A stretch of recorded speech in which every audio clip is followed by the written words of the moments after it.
성도 여러분 안녕하십니까? 예언의 파노라마에서 들려주는 기독교여 이기고 또 이기라고 하는 주님의 복된 말씀. 그래서 대재앙의 서막이 열려가는 이런 시대에도 우리는 능히 이 세상을 이기고 또 이길 수 있는 복된 삶, 그래서 개인적인 것만 아니라 교회적인 것만 아니라 국가적인 것만 아니라 인류의 희망이 되는 삶이 무엇인지를 몇 번에 걸쳐서 돌아보았습니다. 기독교여 이기고 또 이기라. 오늘 저는 여러분들에게 이미 지난 시간 말씀드렸던 것처럼 교회가 이기는 것이 인류의 희망이고, 교회가 이기기 위해서는 귀 있는 자가 성령이 교회에 가는 말을 듣는 것인데, 그 말씀을 들으면 두 가지가 있다. 하나는 죽도록 충성하는 것이다. 그리고 하나는 뭔가 회개하는 것이다. 하나님 말씀 요한계시록 2장과 3장에 나와 있는 7교회에 드리는 권면, 계시록 2장 5절 회개하라. 네, 에베소 교회를 향한 주님의 권면입니다. 그런가 하면은 이 버가모 교회를 향하여 주님은 2장 10절 회개하라 주님 말씀하십니다. 그리고 또 주님 말씀하십니다. 여기 2장 21절에 두아디라 교회를 향하여 회개하라. 사대 교회를 향하여 3장 3절에 회개하라. 또 라오디게아 교회를 향하여 3장 19절에 회개하시오 하는, 열심을 내어 회개하시는, 이렇게 7교회 가운데 5교회가 에베소 교회, 버가모 교회, 두아디라 교회, 사대 교회, 라오디게아 교회 5교회가 회개의 권면을 받았습니다. 그래서 저희는 다른 어떤 이곳에도 주님의 이 말씀 속에서 어떤 곳에서도 이렇게 즉각적이고 이렇게 아주 직설적이면서 이렇게 정말 간곡한 권면이 있는 곳은 없었습니다. 뭐 하라고요? 회개하라고요. 그러나 우리는 이런 회개를 하자 혹은 회개를 하라 하는 이런 권면에 있는 것이 아니라 실제로 여러분과 제가 회개하는 것입니다. 그런데 실제 이 회개라고 하는 것이 여러 이런 이렇게 이 성경상에 나와 있는 이 다양한 이런 부분들을 보고, 또 이렇게 신학을 하시는 분들은 원어적으로 이렇게 돌아선다, 슬퍼한다, 죄를 슬퍼한다, 이런 많은 말들을 하지만은 우리는 성경적 가르침을 바라보면서 이 회개라고 하는 것이 얼마나 단순하고 얼마나 복된 것인가를 우리는 알게 됩니다. 교회가 회개할 때 교회는 세상을 이길 수 있습니다. 그리고 이 세상을 교회가 이겨나갈 때에, 여러분 이상한 말이지만 교회가 세상을 이길 때에 세상은 희망이 있습니다. 저는 분명히 이렇게 말씀드립니다. 하나님을 아는 사람이, 예수님을 영접하고 살아가는 이 그리스도인이 그 모든 삶을 승리할 때 그 가정이 이기는 것이에요. 희망이 있어요. 그리스도인 가정이 이길 때에 교회가 희망이 있는 것이고요. 교회가 이길 때에 인류가 희망이 있는 것입니다. 그런데 그 이기는 비결은 뭐 하는 것이다? 회개하는 것이다. 우리는 회개해야 할 것이다. 여러분 잘 아시는 것처럼 1903년에 원산에서 우리 대한민국의 복음이 초창기 복음의 할디 선교사가 회개운동을 시작한 이후에 1907년에 장대현 교회를 중심으로 한 길선주 목사님의 장대현 교회를 중심으로 한 평양 대부흥은 교회의 회개로부터 시작됐습니다. 그래서 이 부흥이 열화와 같은 뜨거운 성령의 역사를 가져다주고 일제 36년이라고 하는 이 치욕의 시절, 그 고통스러운 시절을 견디게 했고, 무수히 많은 순교자들을 낳게 했지만은, 그러나 교회는 든든해 갔습니다. 6.25 동란이라고 하는 그런 굉장히 중요한 민족 상잔의 비극을 겪었지만, 그럼에도 하나님의 교회는 여전히 이렇게 부흥을 거듭해 왔습니다.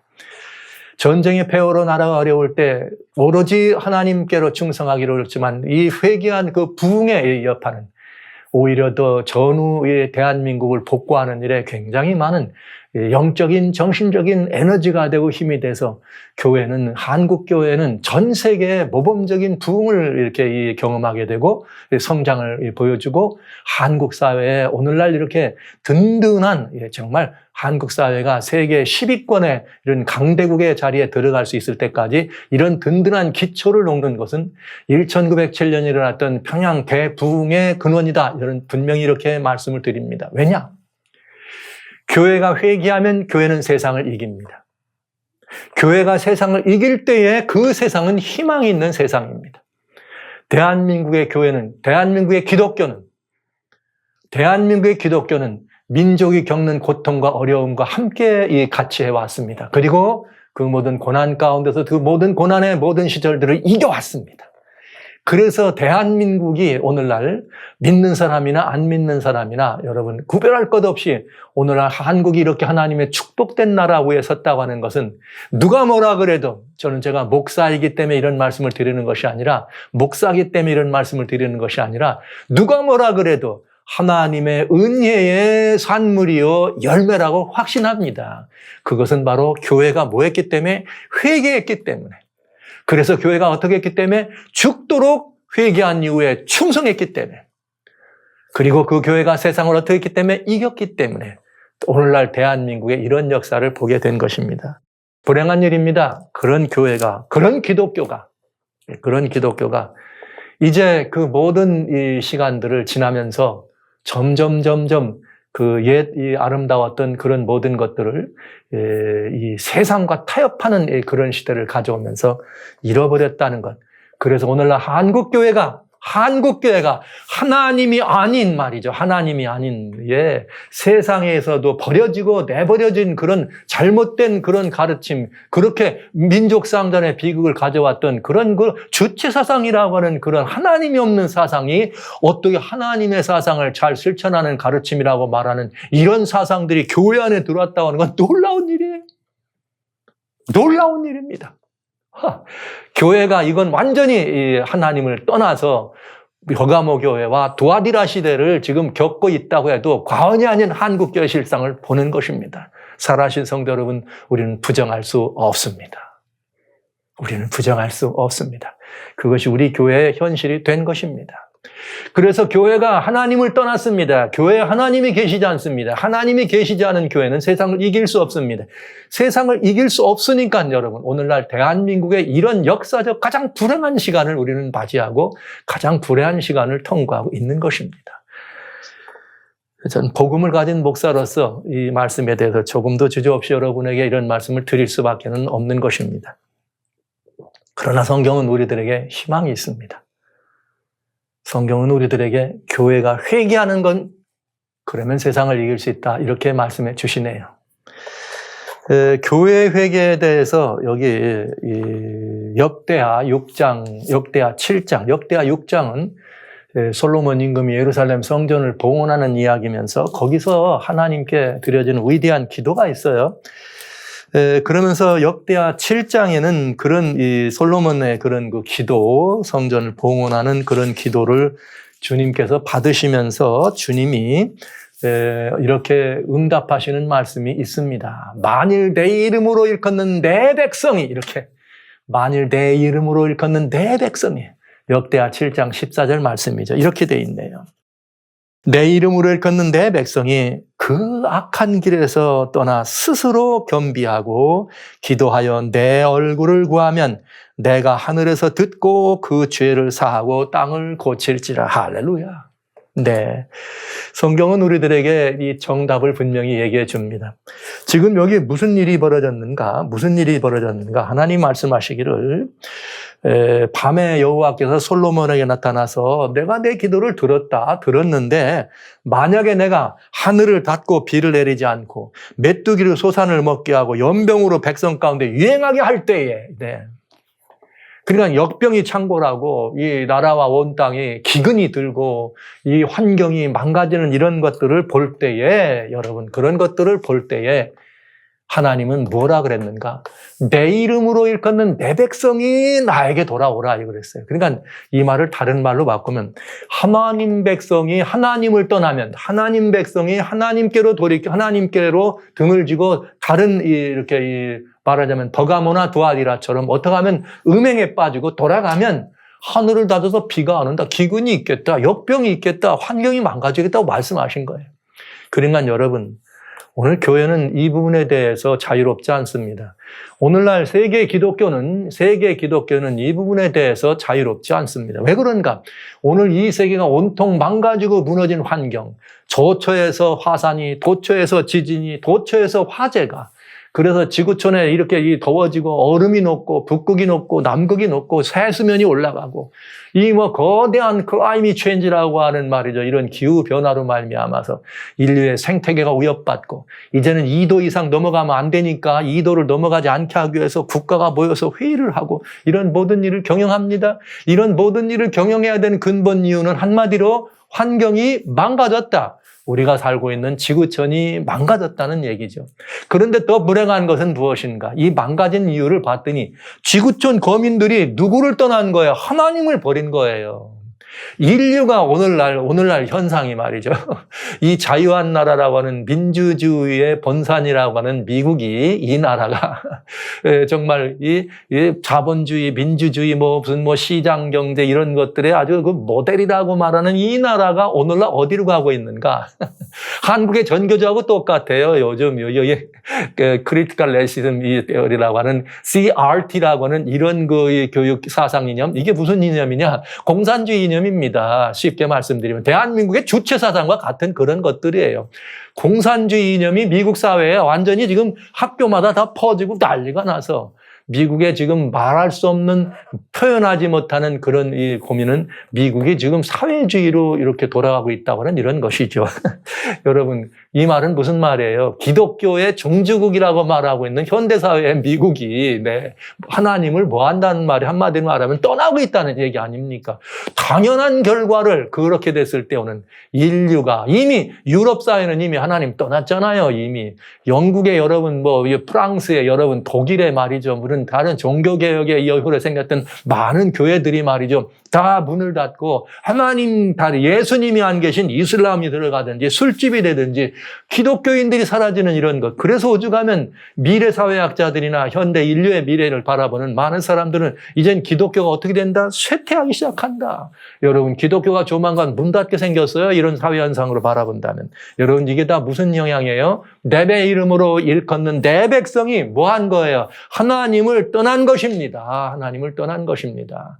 빌라델비아 시대에 그렇게 하나님의 형제사랑으로 가득 차서 복음으로 무장된 교회가 전 세계를 향하여 땅끝까지 말이죠. 정말 열면 닫을 사람이 없고 닫으면 열을 사람이 없는 다윗의 열쇠를 가진 예수님의 은혜로 말미암아 땅끝까지 복음을 증거하고 나갔던 기독교가 오늘날 이렇게 하나님을 떠나고 있다는 것은 놀라운 일입니다. 그러나 성경은 이 사실을 예언한 것입니다. 왜냐고요? 이미 저는 대재앙의 서막에서 이미 중세 기독교가 어떻게 타락했는지를 말씀드렸습니다. 그런데 이 타락이 마지막 시대에 다시 어떻게 된다? 다시 부활할 거다. 다시 타락한 이 형편이 일어날 거다. 교권이 하나님 자리를 대체했던 그것이 다시 생겨나게 될 것이다. 그런데 그 마지막 시대가 무슨 시대라고요? 라오디게아 시대라 이 말이죠. 그런데 오늘날 이 현상이 어떻다고요? 오늘날 이 시대적 현상이 바로 그렇다 이거죠. 하나님을 떠나고 있다는 것이 이 시대적 상황이라는 것을 저는 분명히 여러분에게 말씀드립니다. 하나님을 떠나면 여기 솔로몬이 드렸던 그 기도와 마찬가지로 하나님의 응답은 무엇인가? 그렇게 망가지고 깨어지고 기근이 오고 역병이 창궐할 때 내 이름으로 일컫는 내 백성이 누구예요? 참 기독도가. 이 인류가 당하는 이 고난의 모든 이유는 전쟁에 있는 것이 아니에요. 테러에 있는 것이 아니에요. 망가져가는 환경에 있는 것이 아니에요. 하나님을 떠난 기독교에 있습니다. 저는 이렇게 말씀드릴 수밖에 없습니다. 주여, 용서하십시오. 이 교회를 용서하시고 이 교회를 등짐져야 되는 이 목사들을 용서하시고 저를 용서하시고 저희는 다시 한번 저희가 이 시대가 라오디게아 시대라는 사실을 생각하면서 마지막 시대를 살아가는 이 교회가 저를 포함해서 여러분 우리 모두가 다 회개하는 것밖에 인류의 희망이 없다는 사실을 하나님의 말씀을 통해서 분명히 대답할 수밖에 없습니다.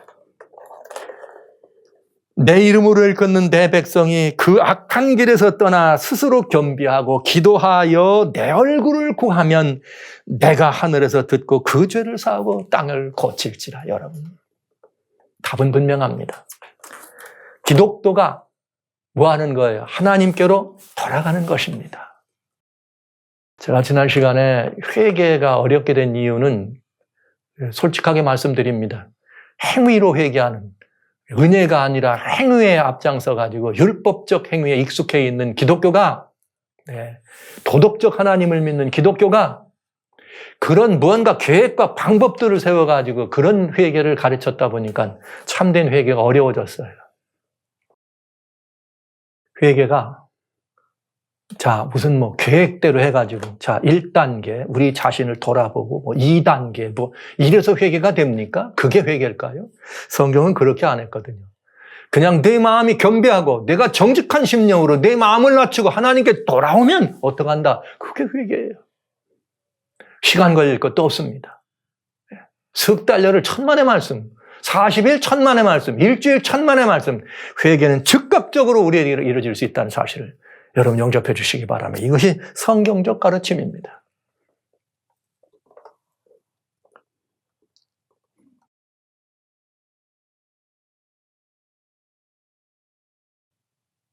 여러분 잘 아시는 기독교의 고전이 있습니다. 탕자의 이야기입니다. 탕자가 아버지를 떠났습니다.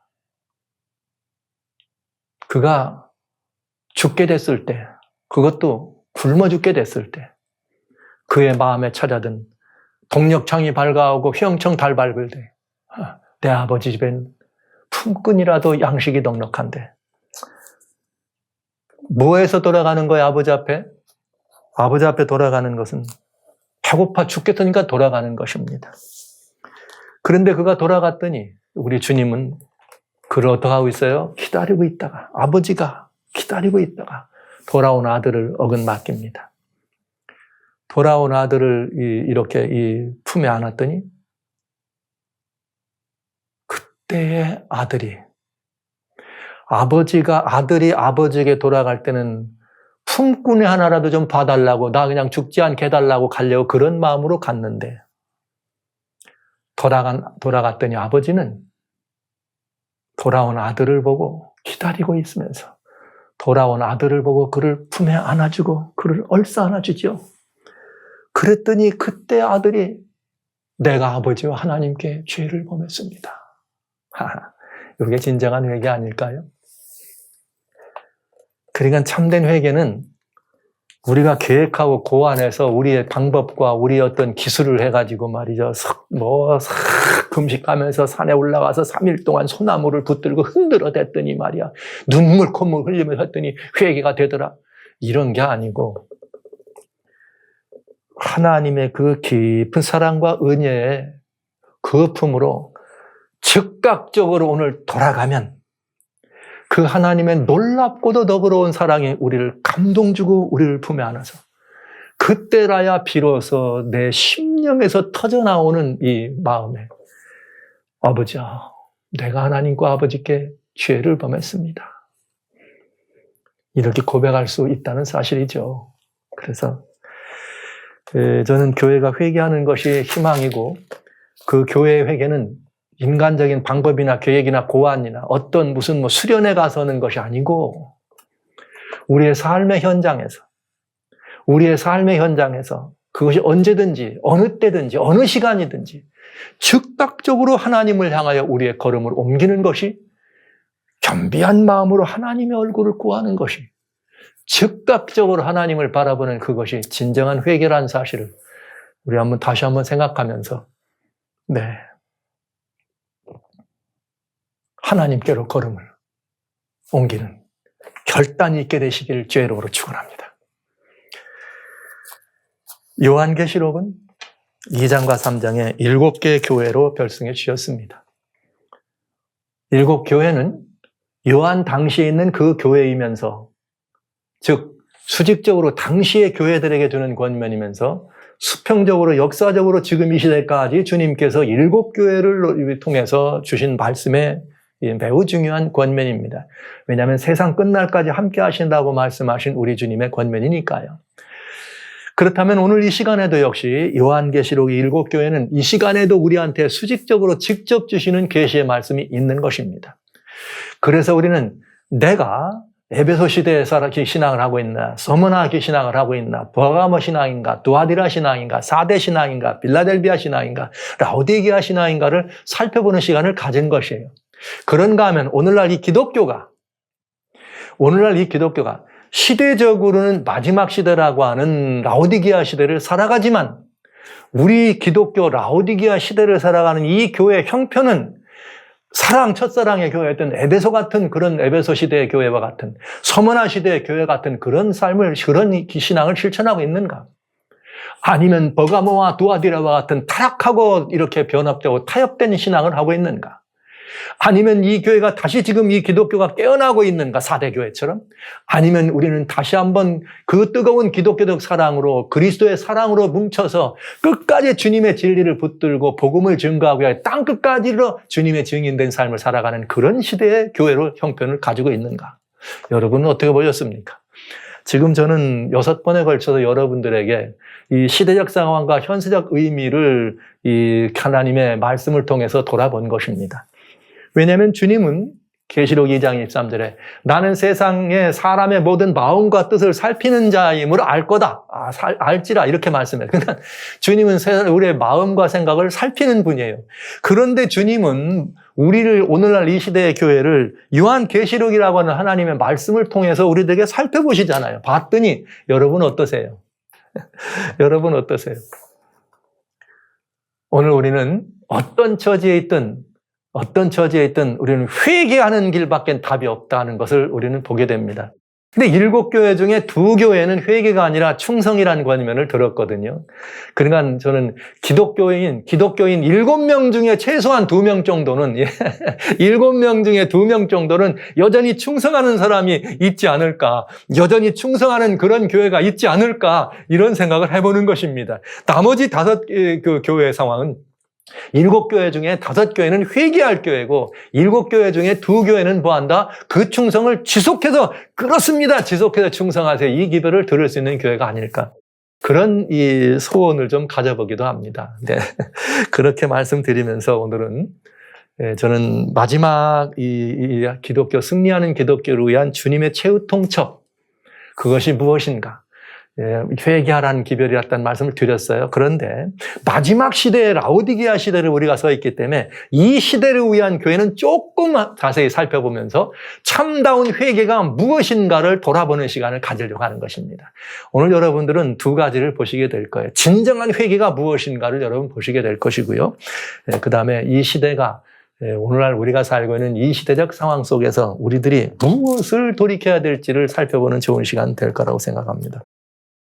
계시록 3장 14절부터 22절까지 라오디게아에 보내는 권면의 말씀이 있습니다. 그런데 이 라오디게아 교회는 말씀드렸던 바대로 라오디게아라고 하는 의미는 심판받는 백성이란 뜻이에요. 근데 여러분, 심판받는 백성이라고 하는 것, 하나님께로부터 심판받는 백성이라는 말은 복수죠. 백성이니까 단수 형태, 복수형. 그런데 이 말씀을 한 사람으로 줄여보세요. 한 사람. 그러면 하나님께 심판받는 누구예요? 사람이죠.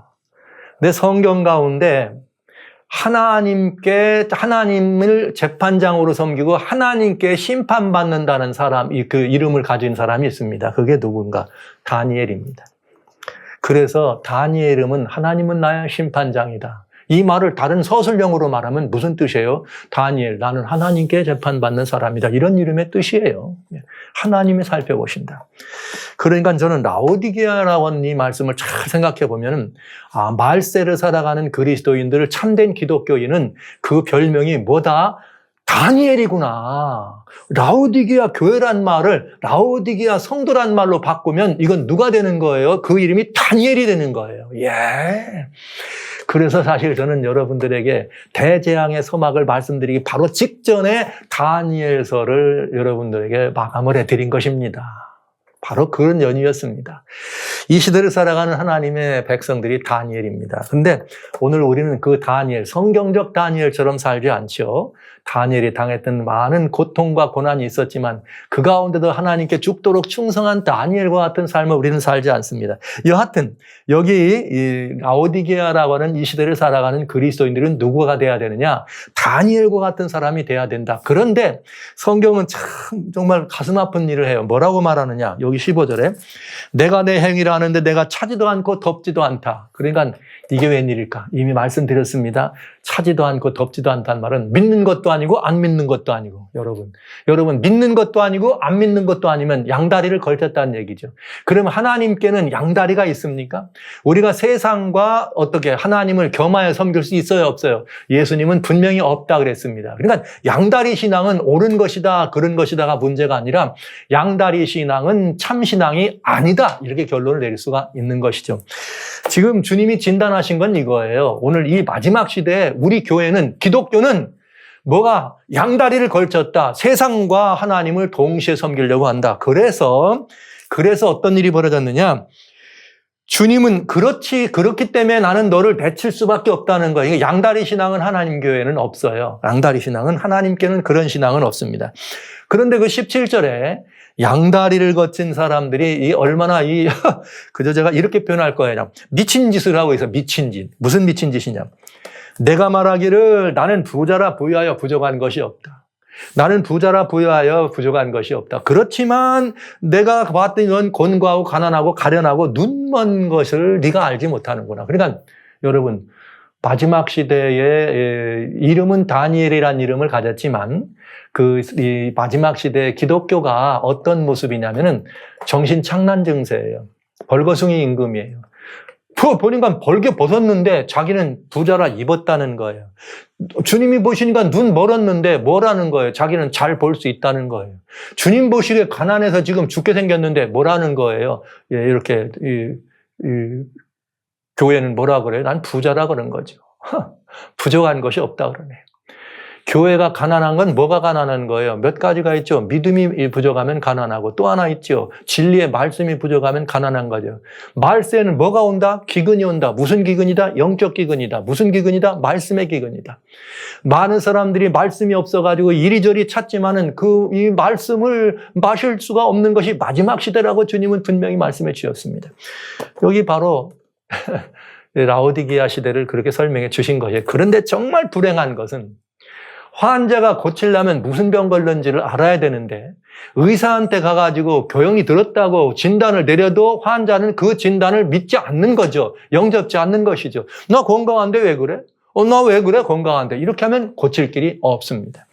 여기 성경은 마지막 시대의 교회를 그렇게 말하고 있네요. 그래서 주님은 금을 사서 부유하게 하고 흰옷을 사서 입어서 벌거벗은 수치를 보이지 않게 하고 안약을 사서 눈에 좀 발라봐라. 이렇게 호소하시는 거예요. 호소하시는 거예요. 근데 여기 금을 사서 부유하게 하고, 왜 부유해야 되는 이유는 금을 사서 부유하게 되는데 그 부유가 있어야 흰옷을 또 어떻게 해요? 사서 입어. 여러분, 그러면 이 답을 잘 보면 얻을 수가 있어요. 이 흰옷이 관건이에요. 흰옷은 여러분 아시는 것처럼 창세기 에덴 동산에서부터 하나님이 우리 아담에게, 첫 조상 아담에게 줬던 가죽옷부터 하나님이 입혀주시는 옷이 있죠. 그래서 이 흰옷, 하나님이 입혀주신 이 모든 옷의 결정판을 다음으로 성경으로 말하기를 이사야 61장 10절에 내가 여호와로 인하여 기뻐하며 내 영혼이 나의 하나님으로 인하여 크게 즐거워하는데 이는 그가 구원의 옷으로 내게 입히시고 의의 겉옷으로 내게 더하시니 마치 신랑이 사모를 쓰며 신부가 자기 보물로 단장한 것 같더라. 이렇게 말씀하시면서 거기 구약 당시에는 완전히 옷에 대해서 딱 정의했어. 구원의 옷이다. 이건 의의 옷이다. 그러면 이 구원의 옷, 의의 옷을 신약은 뭐라고 증거했는가? 여러분 말씀하신 것은 갈라디아 3장에 주님 말씀하셨습니다. 갈라디아 3장 26절, 27절에 무릇 우리는 다 예수 그리스도를 믿음으로 말미암아 하나님의 누가 되는 거예요? 자녀가 돼 예수님 안에서. 그러면 우리가 다 예수 그리스도를 영접하고 예수님의 이름으로 찜례를 받을 때에 우리는 예수님 그리스도로 뭐 입었느니라? 옷 입었느니라. 할렐루야. 이렇게 해서 기독교는 뭐로 옷 입은 사람들이에요? 그리스도로 옷 입은 사람들이에요. 그런데 마지막 시대에 라오디게아 교회에게 성경은 말하기를 너 옷 벗었다고. 그냥 기독교가 예수님의 옷을 벗으면 기독교가 아니에요. 예, 저는 이렇게 단적으로 말씀을 드릴 수밖에 없습니다. 제가 회개해야 되는 이유 중에 하나는 무엇인가? 저는 여러분들에게 있는 말씀을 그대로 증거할 때 두려움이 있어요. 이걸 무슨 두려움이냐면은 말씀에 대한 어떤 다른 두려움이 아니라 성도님들이 이 말씀을 들으면 또 이게 고든 기별이 돼가지고 말이야. 이렇게 말씀드리면 또 상처를 입어가지고 예수님을 떠나지 않을까. 이런 두려움. 여러분, 그러나 제가 지금 이 시대에 이렇게 말씀드리지 않을 수가 없어요. 흰 옷을 벗었다면 그것은 그리스도의 옷을 벗었다는 것이고, 교회가 그리스도 옷을 벗었다면 기독교가 아니란 말입니다. 여러분, 이 말씀 그대로 맞지 않습니까?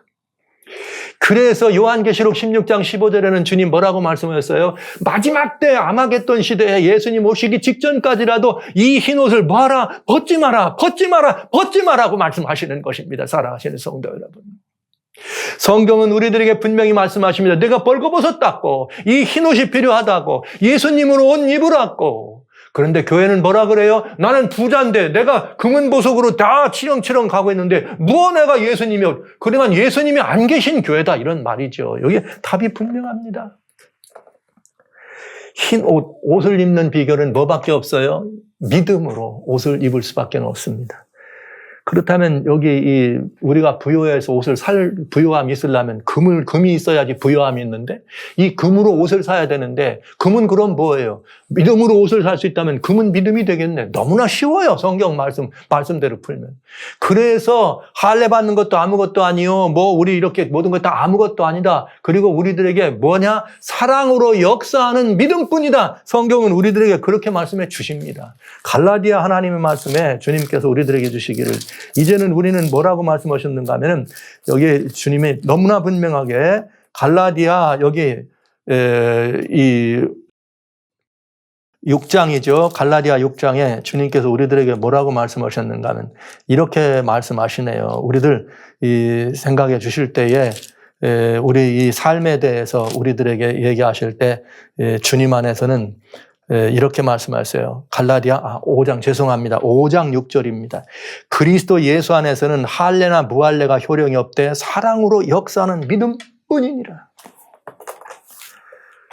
여러분, 이 믿음은 그런데 어떻게 하면 진작이 될까요? 우리들의 믿음은 에베소 2장 8절에 이 믿음은 하나님의 오로지 선물입니다. 그러니까 금을 사서 부유하게 한다는 말은 누구한테 구하라는 거예요? 하나님께 구하라. 여러분,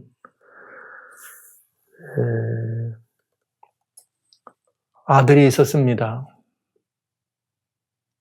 물도 불도 가리지 못하고 그저 귀신 들려서 아무 데서나 깨지고 자빠지는 아들이었었습니다.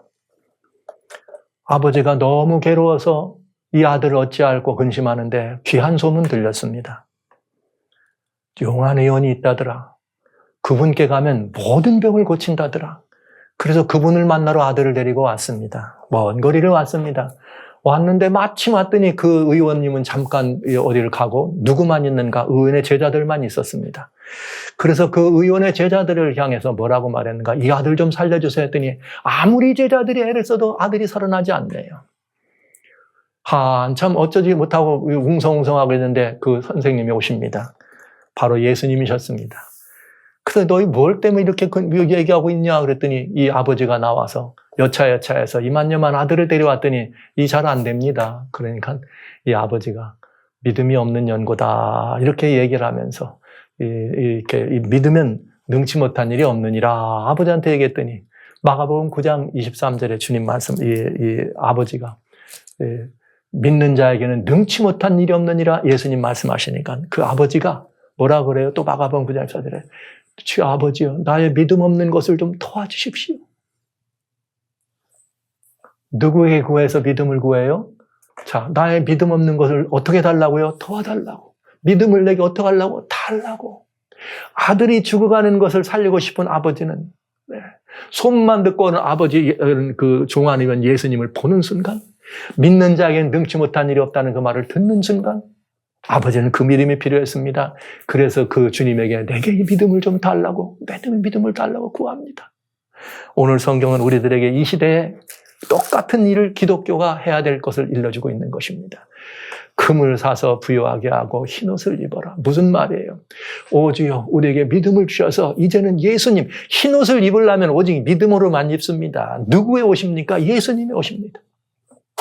여기 요한계시록 3장에 그래서 우리들에게 말씀하시기를 3장 19절에 뭐라고 말씀하셨는가? 내가 사랑하는 자를 책망하며 징계하노니 회개하라. 믿음으로 그 옷을 입는 문제에 대한 길을 일러주신 것이에요. 그런데 뭐라고 회개하라니까? 열심을 내어 회개하라 이렇게 말했어요. 열심을 내어.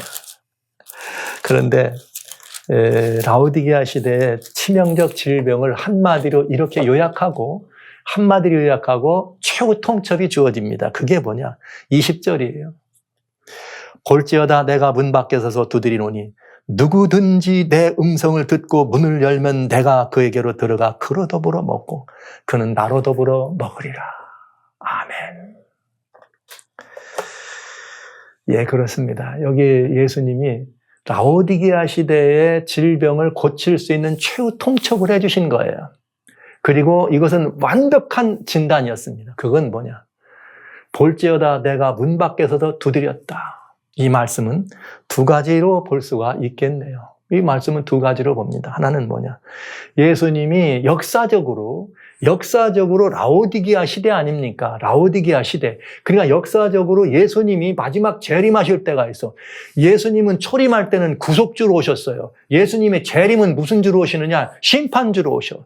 예수님 재림하실 때 산자나 의인이나 산자나 죽은 자나 의인이나 악인이나 각인이 주님 앞에 서서 뭐 할 것인가? 자기의 그런 몸으로 행한 것을 고백하면서 그때의 영열이나 영광에 들어가는 둘 중에 하나가 어떻게 돼요? 그래서 예수님은 심판주예요. 그런데 주님이 이렇게 오실 때에 대하여 말씀하실 때 마태복음 24장 33절에는 너희가 이와 같은 일이 무화과나무 잎을 말씀하시면서 잎이 무성하면 여름이 온 줄 알아라 이렇게 말한 것처럼 이와 같은 일이 일어나걸랑 너희는 인자가 곧 가까이 문 앞에 이른 줄을 알라 이렇게 말씀했어요. 그러니까 예수님이 문 밖에서도 두드렸다 이 말은 먼저 하나로 큰 역사적으로 바라본다면 예수님이 다시 재림하실 때가 가까웠다. 탕자가 돌아올 때 아버지는 문 앞에서 기다리셨습니다. 그러나 역사의 마지막 순간에 우리 주님은 더 이상 기다리지 않습니다. 우리를 뭐하러 오세요? 데리러 오십니다. 여기에 큰 차이가 있네요. 큰 차이가 있어요. 그런데 여러분, 이 마지막 시대를 이게 이제 이 현실적인 문제, 즉 지금 말씀하시는 계시록의 역사적인 수평적 계시가 아니라 수직적 계시로 우리에게 본다면 수평적 계시로는 그렇게 해서 예수님이 오실 때 그 예수님과 함께한 사람은 영원한 복락이 주어진다는 말씀, 그로 더불어 먹고 나로 더불어 먹는 말씀이 이루어지지요. 그러나 오늘 이 라오디게아 시대에 주는 이 말씀은 라오디게아 시대에 라오디게아 교회에 주는 말씀이기 때문에 우리가 살펴보면 아주 굉장히 중요한 걸 깨달을 수가 있다. 그건 무엇인가? 내가 문 밖에 서서 두드린다. 지금 예수님이 이 교회 문 밖에 서서 두드립니다. 이상하지 않아요? 예수님의 위치가 어디라야 돼요? 기독교. 흰옷을 입으라고 아까 제가 말씀드렸잖아요. 그 말이 흰옷을 벗었다는 얘기를 하잖아요. 그러면 흰옷을 벗었다는 말은 주님이 문 밖에 계시다는 말이에요? 문 안에 계시다는 말이에요? 문 밖에 계시다는 것입니다. 그런데 이 교회는 예수님은 문 밖에 세워놓고 교회는 교회 안에서 뭐라 그래요? 부자라 그래. 예수님이 안 계신데. 그러면 뭐가 부자라는 거예요? 영적으로 부자라는 거죠. 그러니까 오늘날 현대교육의 치명적 질병을 얘기하는 거예요. 여러분 교회가 말이죠. 다양한 무슨 종교적인 행사가 있고 다양한 어떤 예배가 있고 다양한 프로그램이 있고 다양한 어떤 것들이 한다 그래서 그런 것들이 풍성하다 그래서 그 안에 예수님이 계신 건 아니라 이 말이에요. 아무리 많은 종교적인 행사, 영적으로 보이지만 그건 영적으로 보인 것이지 영이 아니다 이 말이죠. 굉장히 중요한 거예요.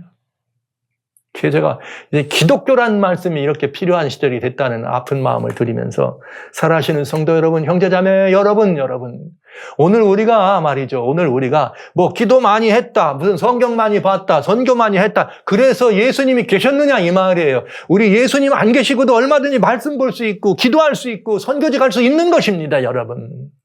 얼마든지 기도회로 모입니다. 예수님은 거기 안 계실 수 있습니다. 얼마든지 우리 뭔가 종교적인 행사를 할 수 있습니다. 다양한 집회들을 합니다. 다양한 기도회, 다양한 부흥회, 다양한 전도회, 다양한 선교회, 다양한 어떤 수련회, 다양한 모든 것들을 풍성하게 지금보다 서거에 세계 이런 서점가에 기독교 서적이 이렇게 많은 적이 있었어요?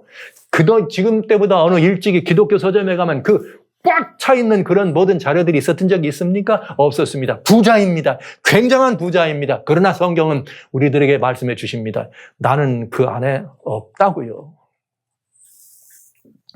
이걸 인정하면 우리는 살 수 있습니다. 그러나 이걸 인정하지 않는다면 우리는 살 수 없습니다.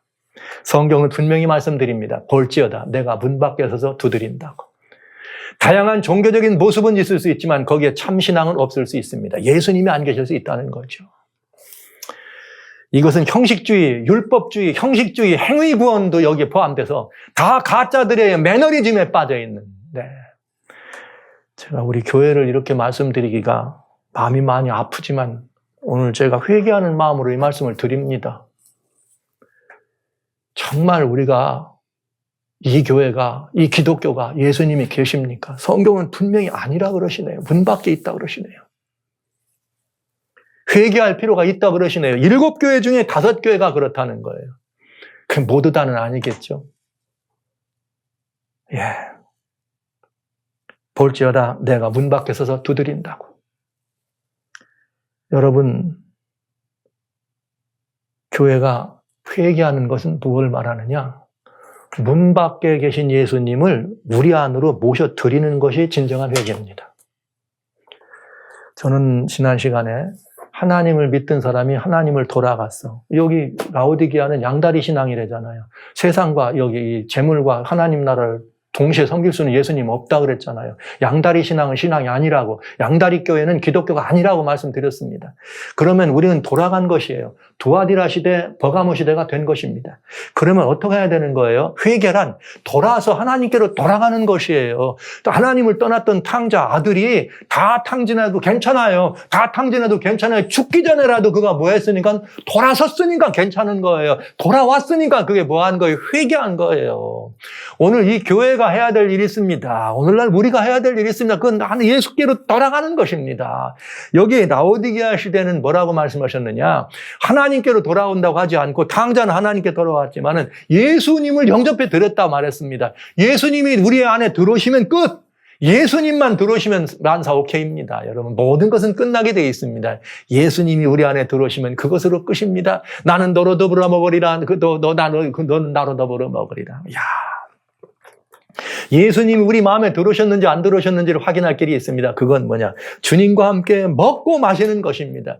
먹고 마신다는 건 무슨 일을 말하는 거예요? 말씀만 앞에서요. 우리 신앙생활 열심히 하시는 분들은 뭐 톡하면 다 영적으로. 여러분, 영과 육이 하나님 앞에 왜 구분이 있습니까? 여러분, 영과 육은 죄 속했을 때만 구분이 되는 거지 온전히 거듭난 사람에게는 사랑하신 성도 여러분, 우리는 거기 영이 따로 있고 육이 따로 있지 않습니다. 거듭난 사람은 그 전존재가 하나님의 것이기 때문에 그렇습니다. 그런데 여기 뭐라고 되어 있는가? 주님과 더불어 먹고 마신다. 이거 사실 아닙니까, 여러분? 우리의 일상의 생활 속에서 우리는 주님과 함께 먹고 마시는 경험을 해야 합니다. 내 삶이 완전히 예수님과 함께 먹고 마셨다. 이 말은 내 삶의 모든 것이 다 누구 함께라는 거예요? 주와 함께라는 것이에요. 예수님과 함께 먹고 예수님과 함께 나누고 예수님과 함께 일하고 예수님과 함께 머무는 이런 모든 삶이 예수님을 내 문 안에 모셔드린 삶이라 이 말입니다. 저는 여쭤봐야 합니다. 사랑하시는 성도 여러분, 이 일을 하고 계신가요? 이 시대를 살아가는 다니엘 성도 여러분, 예수 그리스도가 여러분 삶의 중심입니까? 일상의 삶이 여러분 예수님과 함께하는 삶이 맞습니까? 이렇게 장가를 들어보고 시집을 가본 모든 사람들은 사랑의 의미를 잘 알잖아요. 사랑의 의미를. 여러분, 예수님을 우리의 심령에 온전히 모셔드렸다는 말은 예수님 외에는 사랑의 대상이 없다는 뜻입니다. 예수님 외에는 내 안에 다른 신이 없다는 뜻입니다. 예수 그리스도가 내 삶의 가장 중요한 중심이란 뜻입니다. 예수님만이 내가 언제나 섬기고 높여야 될 유일한 대상이라는 뜻입니다. 그러면 예수님은 나와 더불어 먹으신다네. 내 삶을 책임져 주신다네요. 그 주님이 나를 책임져 주시면 나는 주님과 함께 머물러 살아가는 삶입니다. 주님이 책임져 주십니다. 끝까지 주님이 책임져 주신다. 이 사실을 성도 여러분 영접하시고 문 밖에 서 계신 예수님을 영접해 드리십시오. 문 밖에서 계신 예수님을 영접해 드리시기 바랍니다. 느헤미야는 유대에 돌아가서 성전을 세우고 에스라의 말씀을 들었을 때 성도들에게 이런 표현합니다. 느헤미야 8장 10절에 오늘은 즐거운 날이라 너희가 슬퍼하지 말고 돌아가 살찐 것을 잡고 먹자. 그러면서 이렇게 말해요. 여호와를 기뻐하는 것이 힘의 근원이니라. 할렐루야. 여러분, 우리의 삶 속에서 예수님과 함께 먹고 예수님과 함께 마시는 일상의 삶을 가지고 있을 때 이것이 우리가 기독도로서 살아갈 수 있는 놀라운 힘이 되는 것이죠. 예수님과 함께하는 이것이 우리들에게 놀라운 에너지가 돼서 이 세상을 이길 수 있는 것입니다.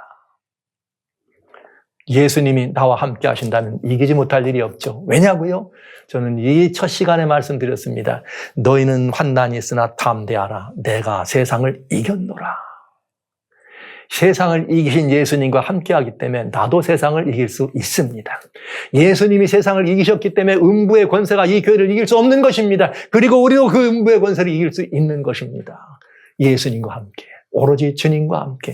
이것이 일곱 시대를 동탈하는 하나님의 이 교회들에게 살아가야 될 유일한 최후의 통첩이면서 원래 처음부터 시작했던 에베소 때 첫사랑의 교회가 회복되는 굉장히 중요한 마지막이 다시 에베소로 돌아가는 것을 보여주는 것이에요. 예수님이 우리 심령에 들어왔으면 예수님과 우리 사이에 첫사랑이 어떻게 된 거예요?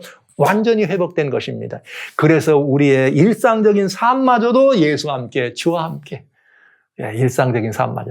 종교적이고 신앙적인 것만 얘기하는 거 아니에요. 여러분, 신앙이라고 하는 것을 사람들은 이렇게 생각해요. 신앙적인 생활을 하는 사람들이 있어요. 그러나 여러분, 그건 신앙적인 생활은 이게 이 행위가 가깝습니다. 사실은 무엇인가? 여러분, 생활신앙을 해야 돼요. 여기 이 말씀은 생활신앙을 한다 이거예요. 즉, 우리의 삶이 예수님과 함께하면 삶이 곧 예배요. 삶이 곧 그 은혜의 중심에 있는 것이요. 삶이 곧 승리의 근원이 되는 것입니다. 그래서 그건 생활신앙입니다. 우리는 신앙적인, 라오디게아 사람들은 신앙적인 생활, 종교적 생활을 한 것이죠. 뭐 기도하고 말씀 보고 막 이렇게 해야 돼. 1년에 한두 번씩은 우리 수련회 가가지고 오늘 첫 시간이니까 좀 돌아보는 시간이다. 뭐 일일이 다 종이에다 적고 뭐 지나간 뭐 흠허물 적고 뭐 불에다 태우고 뭐 이래가지고 우리의 이런 인간적인 어떤 것들에 더 이상 우리에 매달리지 말고요. 즉각적으로 어디서든지 저는 여러분 떠남에 대해서도 말씀드릴 때 그랬어요. 도시에서 떠나야 되는 이유가 예수님 만나러 시골 가는 거 아니에요. 도시에서 못 영접한 예수님 시골 간다고 영접되는 거 아닙니다. 우리는 어디에 있느냐, 뭘 하느냐에 따라서 굉장히 중요한 거를 따지려고 하지만 성경은 그렇게 말하지 않습니다. 있는 거기에서 아무 때든지 그리스도이신 예수님을 어떻게 하면 되는 거예요? 내 심령에 영접해 드리는 것입니다. 예수님을 내 마음에 모셨다는 것, 이것이 바로 불로 연단한 금으로 이 주님을 영접하는 것이에요. 믿음으로 영접해서 주님을 내 삶의 중심에 모시면 나는 그 주님과 더불어 살고 주님은 나로 더불어 살기 때문에 이긴다는 거죠. 이 삶은 주님이 책임져 주시는 삶이 되겠습니다. 저는 마지막 시대에 이 교회가 이 세상을 능히 이겨서 인류에게 희망이 되고 다시 오시는 예수님을 영접할 수 있는 이 멋들어진 준비가 되는 이 모든 일에 예수님과 함께 예수님을 모셔드림으로 주님의 말씀에 순종했더니 주님이 책임지시더라. 이런 말씀이 우리들의 삶을 통해 이루어질 때 하나님이 책임져주는 사람보다 더 무서운 사람은 세상에 없어요. 예수님이 책임져주는 사람보다 이 세상에서 더 흥미진진한 사람은 없습니다. 이 세상에 가장 강한 자는 누구냐? 예수님이 책임져주는 자예요. 저는 가끔 그런 말이에요. 주책 있는 사람이라고. 주님이 책임져주는, 우리를 책임져주는 주님이 계신 사람이다. 오늘 기독교 이겨라. 이 말씀을 여러분과 같이 7번 말씀을 드리면서 우리 교회가 세상을 이기는 유일한 길은 예수님을 성도님 한 분 한 분이 각자의 개인의 심령 속에 내 백성이 겸비하게 내 얼굴을 구했다는 말처럼 진실된 마음으로 겸비한 마음으로 진정 신령과 진정으로 주님을 모셔드리고 이 주님과 함께 나는 완전히 새로 거듭난 사람으로서 내 모든 삶이 예수님과 함께 살아가는 삶이다. 그래서 우리의 고백이 나는 예수님이 없이는 안 되는 삶이 되어야만 되겠습니다. 주님이 안 계시면 안 되겠습니다. 네.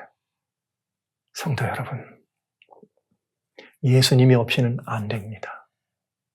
예수 안 계시면 그건 나도 없는 것입니다.